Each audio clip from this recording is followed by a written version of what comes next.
नमस्कार। KD college की online कक्षाओं में आप सभी का हार्दिक स्वागत है, अभिनंदन है। हमारा जो पेपर चल रहा है वो बाल्यावस्था में विकास। ये बीए बीएड बीएससी बीएड प्रथम वर्ष में चलता है और ये द्वितीय पेपर है, सेकंड पेपर। इसमें हम विगत कई दिनों से बाल्यावस्था के बारे में चर्चा कर रहे हैं कि बाल्यावस्था क्या चीज़ है, बाल्यावस्था का क्या अर्थ है, बाल्यावस्था की कौन कौन सी परिभाषाएँ हैं, बाल्यावस्था की क्या क्या विशेषता है। कल हमने पढ़ा था बाल्यावस्था के बारे में कि बाल्यावस्था के अंदर कौन कौन सी विशेषताएं होती है, जिसके अंदर कल हमने सात बिंदुओं के बारे में पढ़ा था। 7 बिंदु पढ़ लिए थे हमने। आज हम 8वें बिंदु से पढ़ेंगे। उसके अंदर पहला जो बिंदु है हमारा वो है सामूहिकता की प्रबलता। जब बाल्यावस्था के अंदर बालक का 6 से 12 वर्ष की आयु को ही बाल्यावस्था कहा जाता है। बाल्यावस्था के अंदर जब बालक की आयु 9 वर्ष की होती है उस समय उसके अंदर सामूहिकता की प्रबलता बढ़ जाती है। बालक समूह में रहना पसंद करता है, अकेला बच्चा रहना पसंद नहीं करता है। क्यों? क्योंकि समूह के अंदर उसे अच्छा लगता है, बहुत सारे खेल खेलने को मिलते हैं। उसके अंदर टोली भावना का निर्माण हो जाता है, क्योंकि एक टोली में रहने से ही बालक अपने आप को पूर्ण मानता है। अकेला कोई खेल खेलता है उसमें उसे आनंद नहीं आता है, बहुत सारे बच्चों के साथ अगर मिलकर खेलता है तो उसे आनंद आता है। इसलिए उसके अंदर टोली भावना का निर्माण हो जाता है।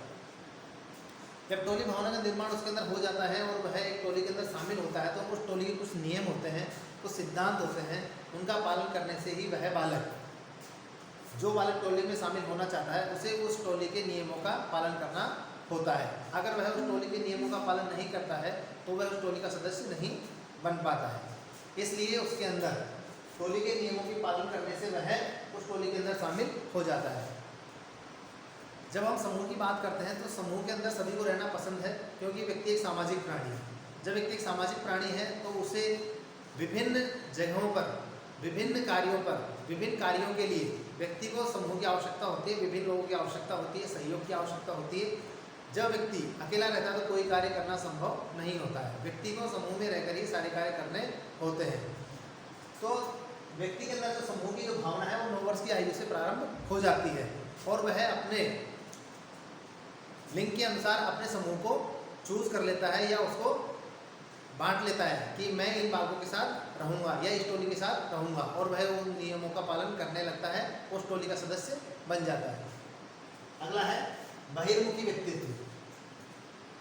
बालक जब जन्म लेता है, शैशवावस्था के अंदर बालक होता है, 0 से 6 वर्ष जब आयु बालक की होती है उस समय बालक के अंदर अंतर्मुखी व्यक्तित्व जो होता है वह मूल रूप से समाया हुआ रहता है।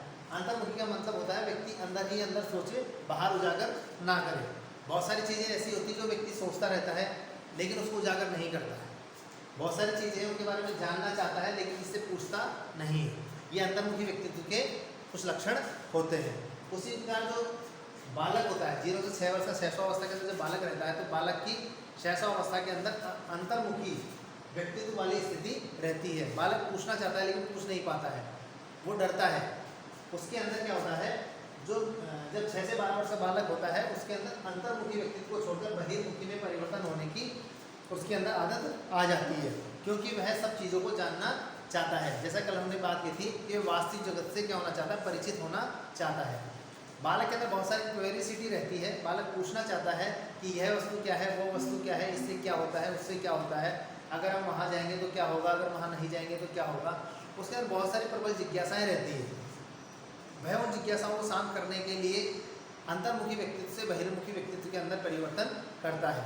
बहिर्मुखी व्यक्तित्व के अंतर्गत बालक ऐसा होता है जो किसी से भी किसी प्रकार का प्रश्न पूछता रहता है। कोई भी व्यक्ति मिलने आया तो उससे प्रश्न पूछने लगेगा, माता पिता है उनसे प्रश्न पूछने लगेगा, अपने बड़े भाई बहन है उनसे प्रश्न पूछने लगेगा। वह जानना चाहता है कि वास्तव में इस जगत के अंदर क्या क्या होता है और ये वास्तव में क्या चीज़ है। जो वास्तविक जगत के अंदर जो चीज़ें हैं उनको वह छूकर पहचान कर, देखकर, अवधारणा के माध्यम से सभी प्रकार से बालक क्या करना चाहता है, उन सब चीज़ों को जानना चाहता है जिसके बारे में उसने अपने अंतर्मुखी व्यक्तित्व के अंदर उन सब चीज़ों को जानने की इच्छा रखी थी। अब वह क्या करता है कि अंतर्मुखी व्यक्तित्व से बाहर आकर बहिर्मुखी व्यक्तित्व के माध्यम से उन सब चीज़ों को जानने का प्रयास करता है। अगला है रुचियों का विकास। जब बालक के अंदर जैसे जैसे उम्र बढ़ने लगती है तो उसकी उम्र के अनुसार ही उसके अंदर रुचियों में परिवर्तन भी होने लगता है। जैसा हमने पहले भी चर्चा की थी, पहले भी हमारी पूर्व कक्षाओं में बात हो चुकी है कि प्रत्येक बालक के अंदर अलग अलग रुचियाँ रहती है, या प्रत्येक बालक को एक अलग चीज़ के अंदर इंटरेस्ट रहता है। वह रुचि किस प्रकार की होती है?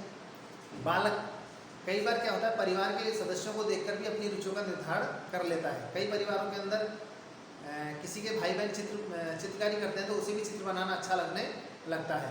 कोई बच्चा परिवार में खेलते रहते हैं, खेल यदि खेले जाते हैं तो बालक क्या करने लगता है, खेल खेलने लगता है। अब खेल के अंदर भी अलग अलग श्रेणियाँ हैं, जिसके अंदर इंडोर गेम्स है, आउटडोर गेम्स है। अब बालक को जिस प्रकार के गेम उसके सामने खेले जा रहे हैं, खेल खेले जा रहे हैं, बालक को उन्हीं खेलों के अंदर रुचियाँ बढ़ने लगती है। क्यों? क्योंकि बालक के अंदर अनुकरण की प्रवृत्ति होती है। अनुकरण के माध्यम से बालक सीखने लगता है। जब बालक को अनुकरण के माध्यम से सीखने लगता है तो उसके अंदर वह रुचियाँ उत्पन्न होने लगती है जो बालक देख रहा है। या बालक, कई बार ऐसा भी होता है, बालक के अंदर जो रुचियाँ हैं वो स्वयं किसी भी कार्य को करते करते उन चीज़ों के अंदर रुचियाँ उत्पन्न हो जाती है जो वह नहीं करना चाहता है, उनके अंदर भी रुचि होने लगती है। किसी बालक को पर्यावरण के अंदर रुचि रहती है, किसी को खेलने में रुचि रहती है, कोई पढ़ने में रुचि रखता है, कोई अन्य कामों के अंदर रुचि रखता है, कोई पेंटिंग करने में रुचि रखता है, कोई आर्ट एंड क्राफ्ट के अंदर रुचि रखता है, कोई डांस के अंदर रुचि रखता है, कोई स्विमिंग करने के अंदर रुचि रखता है। तो बालकों के विभिन्न क्षेत्रों के अंदर समयानुसार रुचि का परिवर्तन होता रहता है। ये तो हो गई विशेष रुचियाँ, लेकिन रुचियों का क्या है, समय के अनुसार भी परिवर्तन होता रहता है। कई बार ऐसा होता है कि जैसे बालक किसी अन्य बालक को देखकर कुछ समय के लिए अपनी रुचि को उसमें परिवर्तन कर लेता है। जो बालक दूसरा बालक कर रहा है उसको वह कार्य करना अच्छा लगने लगता है। क्यों? क्योंकि उसने दूसरे बालक को देखा है। क्योंकि बालक की प्रवृत्ति होती है अनुकरण की प्रवृत्ति। जब बालक अनुकरण के माध्यम से किसी कार्य को करने लगता है तो उसको उसमें रुचि बढ़ने लगती है। लेकिन जैसे जैसे उसे वह कार्य जो किसी के अनुकरण के माध्यम से कर रहा है, क्योंकि वह रुचि बालक को देखकर उत्पन्न हुई है या स्वयं की उसकी स्थायी रुचि नहीं है, इसलिए उससे उसका विमुख होना जल्दी ही विमुख होना संभव है। लेकिन बालक के अंदर जो स्थायी रुचियाँ होती है वो क्या होती है, उसके स्वयं के शरीर के अंदर जो बहुत सारी खूबियाँ होती है उससे उसमें परिवर्तन होता है। और समय के अनुसार किसी कालखंड के अंदर 6 से 8 वर्ष की आयु के अंदर ये माना जाता है कि बालक के अंदर रुचियाँ उत्पन्न होना शुरू होती है। तो हो सकता है बालक के अंदर पहले जो रुचि खेलने की रुचि हो, बाद में 8 साल के बाद में रुचि का परिवर्तन हो और उसकी रुचि पढ़ाई में बढ़ जाए। हो सकता है 10 वर्ष की आयु के बाद में बालक की रुचि पढ़ने में हो, लेकिन अचानक से उसकी रुचि पेंटिंग करने के अंदर हो जाए। या हो सकता है कि 10 वर्ष की आयु के बाद में बालक की रुचि कोई हाथ से कोई कार्य करने वाला, ऐसा जो बालक के द्वारा कहीं देखा जा रहा है या परिवार के अंदर ऐसा कोई कार्य किया जा रहा है, कोई उद्योग चलाया जा रहा है जिसके माध्यम से बालक कोई नई सृजनात्मक क्रिएटिविटी करना चाहता है, तो उसकी रुचि हो सकता है उसके अंदर बढ़ जाए। इस प्रकार क्या है, समय के अनुसार बालक की रुचियाँ में परिवर्तन होती रहती है। बालक की रुचियों को देखकर ही बालक का निर्धारण किया जा सकता है। बालक के अंदर सृजनात्मक एक ऐसा गुण है जिसके माध्यम से बालक को बहुत ऊंचाइयों तक पहुंचाया जा सकता है। बालक को उसकी रुचियों के अनुसार उसे प्रोत्साहन करना चाहिए। ऐसा नहीं है कोई भी चीज़ उसके ऊपर थोपी जाए। थोपने से बालक का जो मानसिक विकास का अवरुद्ध हो सकता है। लेकिन बालक अगर स्वयं की रुचि के अनुसार कोई कार्य कर रहा है, किसी सेक्टर को चुन रहा है, किसी और प्रगति कर रहा है, तो उसे उसको प्रगति करने देना चाहिए। क्योंकि उस बालक की रुचि अगर उस क्षेत्र के अंदर है जिसमें वह कार्य कर रहा है, तो निश्चित ही उस क्षेत्र के अंदर बहुत आगे बढ़कर अपना नाम रोशन कर सकता है। इसलिए हमें बालक की रुचियों का विशेष रूप से ध्यान रखना चाहिए। अगला है सामूहिक खेलों में रुचि। जब समूह की बात की जा रही है तो सामूहिक खेलों के अंदर रुचि बालक की उत्पन्न होने लगती है। जब बालक क्या है 8 वर्ष का हो चुका होता है, उसके पश्चात क्या होता है, अलग अलग समूहों में बालक समूह के माध्यम से खेल खेलना पसंद करता है। समूह के अंदर भी बालक और बालिकाएं इनके अलग अलग ग्रुप बन जाते हैं। बालकों के अंदर तो ऐसे खेल खेले जाते हैं, बालक होते हैं जो साहसिक खेल खेलते हैं या ऐसे खेल खेलते हैं जिसमें उपद्रव किए जाते हैं। बालकों को साहसिक कार्य करना अच्छा लगता है और बालिकाओं को जो होता है सरल कार्य करना अच्छा लगता है। बालक होते हैं दौड़ने वाले खेल खेलते हैं, मुष्टि प्रहार वाले खेल खेलते हैं, या बहुत सारे ऐसे खेल हैं जो बालक को साहसिक लगते हैं, उन कार्यों को बालक करने लगते हैं। बालक लड़ाई झगड़े के अंदर अधिक रुचि रखते हैं। बालिकाएं शांत स्वभाव की होती है, इसलिए सरल कार्यों को प्राथमिकता देती है। बालक जो सामूहिक खेलों के अंदर रुचि लेते हैं तो बालक के अंदर उनकी जो लिंग भेद है उसके अनुसार भी उनकी रुचियाँ होती है। बालक लिंग भेद के अनुसार ही अपने समूह का निर्णय करता है, अपने समूह को पहचानता है और अपने समूह में जाता है। और जो सभी बालक जो अपनी रुचि है उसके अनुसार खेलों में रुचि लेते हैं। जो बालक ग्रुप है वो बालकों वाले खेल खेलना पसंद करते हैं और जो बालिकाएं हैं वो बालिकाओं वाले खेल खेलना पसंद करती है। अतः जो सामूहिक जो खेल होते हैं उनके अंदर बालक अपने लिंग के अनुसार भी खेल खेलने का प्रयास करते हैं। फिर मानसिक विकास। बालक की जब 8 से लेकर 12 वर्ष की उम्र होती है तो बालक की जो इंद्रियां हैं उसमें पूर्णता आ जाती है। ये जो बालक की जो इंद्रियां हैं वो क्या है, पूर्ण हो चुकी होती है या पूर्ण होने की ओर होती है।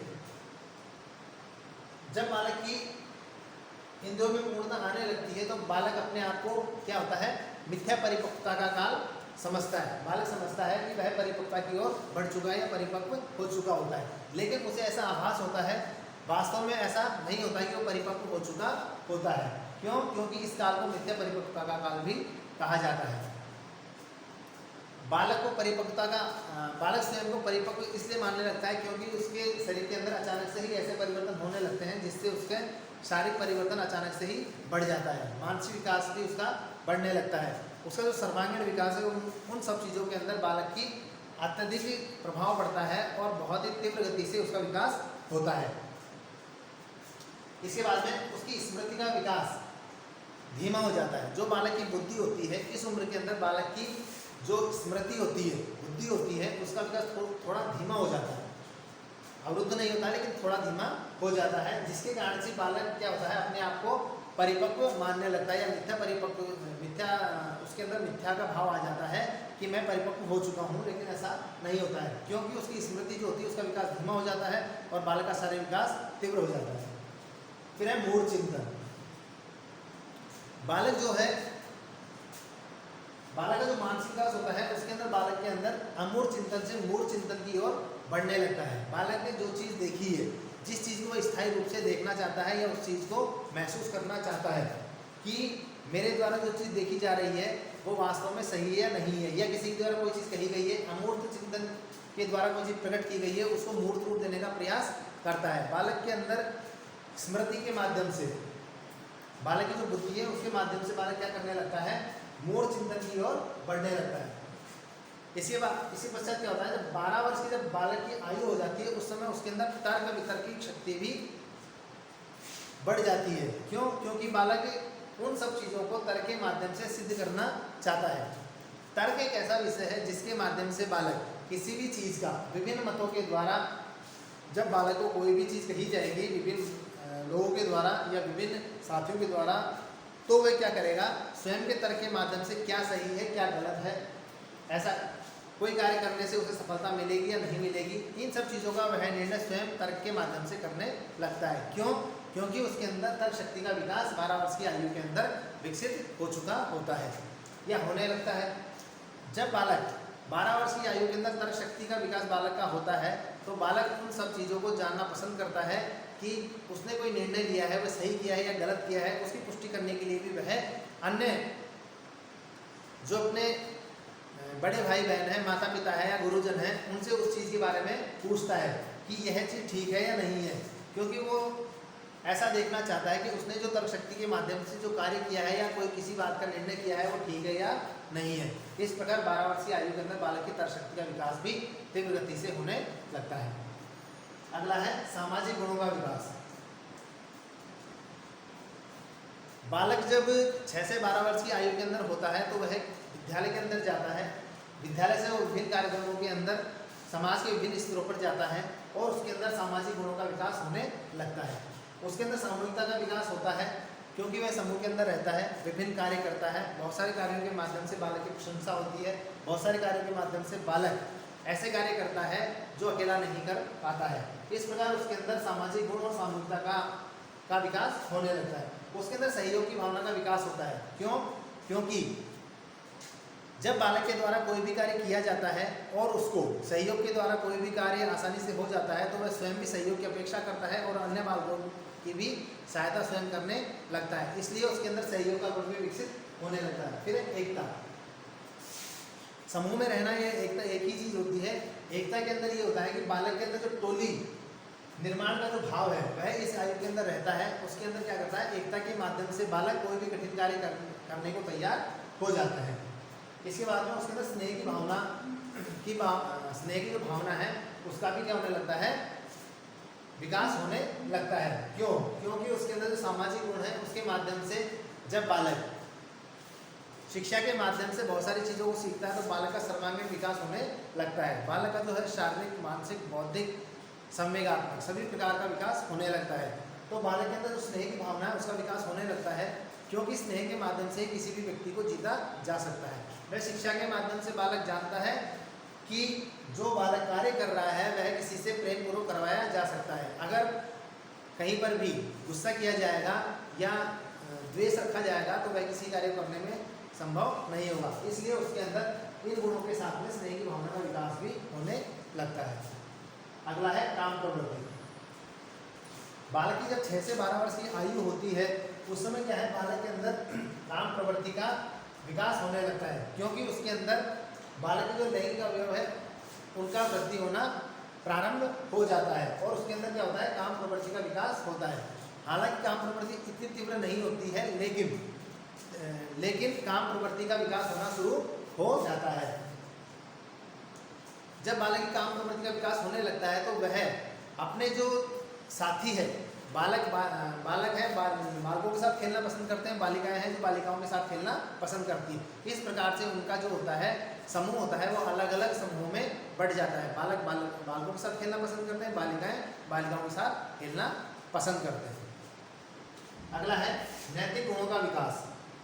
बालक के अंदर जो नैतिक गुण है उनका विकास भी इस आयु के अंदर तीव्र गति से होता है। उसके अंदर अच्छे बुरे का भेद करना, क्या अच्छा है क्या बुरा है, यह कार्य करने से क्या अच्छा होगा, यह कार्य करने से क्या बुरा होगा, किसी कार्य करने से कोई मुझे डांटेगा, किसी कार्य करने से मुझे प्रशंसा मिलेगी, इन सब चीज़ों का उसे ज्ञान या भान होने लगता है। इस प्रकार वह अच्छे बुरे का भेद भी करने लगता है।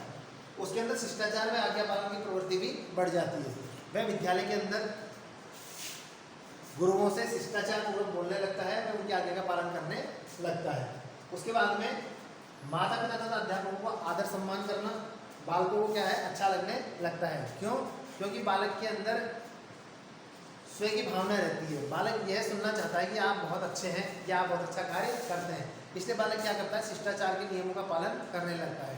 गुरुजनों से, माता पिता से वह अच्छा व्यवहार रखना चाहता है ताकि उसे सब स्तरों पर बढ़ाई मिले या व्यक्ति को आगे बढ़ाया जाए। अगला है दुराग्रह व उपद्रव की प्रवृत्ति। बालक की जो विशेषता है उसके अंदर दुराग्रह मतलब बुरी चीज़ों के लिए आग्रह करना और उसके अंदर उपद्रव की प्रवृत्ति का समावेश होना विशेष रूप से पाया जाता है। क्यों? क्योंकि उसकी जो 6 से 12 वर्ष की आयु है उसके अंदर बालक का जो शारीरिक विकास है वो तीव्र गति से होता है। जब बालक का मिथ्या परिपक्वता का काल होता है, इसके अंदर बालक के अंदर तीव्रता से विकास होने के कारण बालक के अंदर अपने आप को परिपक्व समझने लगता है और बालक दुराग्रह की प्रवृत्ति का विकास होने लगता है और उसके अंदर उपद्रव की भावना बढ़ने लगती है, क्योंकि उसके शरीर के अंदर एक ज्वार सा उत्पन्न होता है। बालक कोई बड़े से बड़ा कार्य भी आसानी से करने में सक्षम होता है। इसलिए बालक क्या करता है, दुराग्रह करने लगता है और उपद्रव की प्रवृत्ति को अपना लेता है। दुराग्रह करने के अंदर बालक उससे जब अनुशासन की बात की जाती है, अनुशासन के अंदर बालक को रहने को कहा जाता है तो वह उन चीज़ों को क्या करता है, नाकार देता है या उनको मना कर देता है। कई बार क्या होता है, बालक जब उसे अनुशासन की ज़्यादा बात की जाती है, ज़्यादा दबाव दिया जाता है तो वह विद्यालय से भागने लगता है या झूठ भी बोलने लगता है। इस प्रकार बालक के अंदर दुराग्रह और उपद्रव की प्रवृत्ति बढ़ने लगती है। बालक पर अगर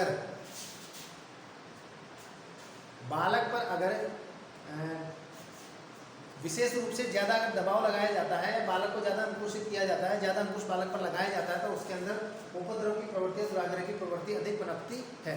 इसलिए प्रयास करना चाहिए कि बालक को जो है प्रेम से समझाया जाए, स्नेह भाव से उसे समझाया जाए, समूह की उसे बात समझाई जाए, सहयोग की उसे भावना समझाई जाए, एकता में रहना सिखाया जाए। बालक के अंदर बाल्यावस्था के अंदर ही बालक का सर्वांगीण विकास तीव्र गति से होता है। इसलिए ये सारी विशेषता है, समूह की प्रबलता है, अंतर्मुखी से बहिर्मुखी की ओर जाना है, रुचियों का विकास होना है। अगर इन सब को ध्यान में रखते हुए बालक का विकास करवाया जाएगा तो बालक निश्चित ही किसी ऐसे स्थान पर पहुंच जाएगा जहां बालक को पहुंचना चाहिए, या बालक कई बार नहीं सोचते हुए भी ऐसे स्थान पर आसानी से पहुंच जाता है जहां पर बालक अपने आप को कभी सोच भी नहीं सकता है। क्यों? क्योंकि उसकी जो बाल्यावस्था के अंदर बालक का जो मार्गदर्शन किया गया है वो इस प्रकार से किया गया है कि बालक का सर्वांगीण विकास हो, बालक उन ऊंचाइयों पर पहुंचे, उसकी रुचियों को जानकर ऐसा उसका विकास किया गया है ताकि बालक अपने कार्य क्षेत्र के अंदर अधिक से अधिक उन्नति करे।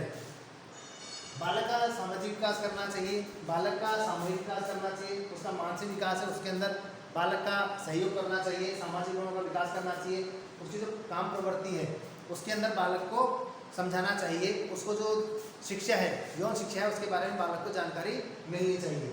उसके बाद में बालक के नैतिक गुणों का विकास करना, बालक को क्या कार्य करना है क्या नहीं करना है उसके बारे में बालक को समय समय पर गाइड करते रहना चाहिए। और बालक के जो दुराग्रह है वो उपद्रव है, उन प्रवृत्तियों को बालक को मिटाने के साथ साथ उन पर ऐसा अंकुश लगाना चाहिए, प्रेम का अंकुश लगाना चाहिए, जिससे बालक निश्चित रूप से गलत रास्ते पर न जाकर सही रास्ते पर जाए और बालक उपद्रव की प्रवृत्ति को छोड़कर सही रास्ते पर चले। बालक शिष्टाचार का पालन करे, आदर सत्कार करे और निश्चित ही ऐसे भविष्य का निर्माण करे जिससे बालक का विकास हो सके। बालक के सर्वांगीण विकास के अंदर बाल्यावस्था का बहुत ही महत्व है। इस महत्व को ध्यान में रखते हुए बालक का सर्वांगीण विकास करने के लिए बालक की जो विशेषताएं हैं उनका विशेष रूप से ध्यान रखना चाहिए। बालक जिस क्षेत्र के अंदर बढ़ना चाहता है उसे उसी क्षेत्र के अंदर आगे बढ़ाया जाना चाहिए, उसकी रुचियों को कभी भी दबाना नहीं चाहिए। या बालक जिस क्षेत्र के अंदर कार्य करना चाहता है या जो कार्य करना चाहता है उसे उसी क्षेत्र में बढ़ाने के लिए प्रयास किए जाने चाहिए। धन्यवाद।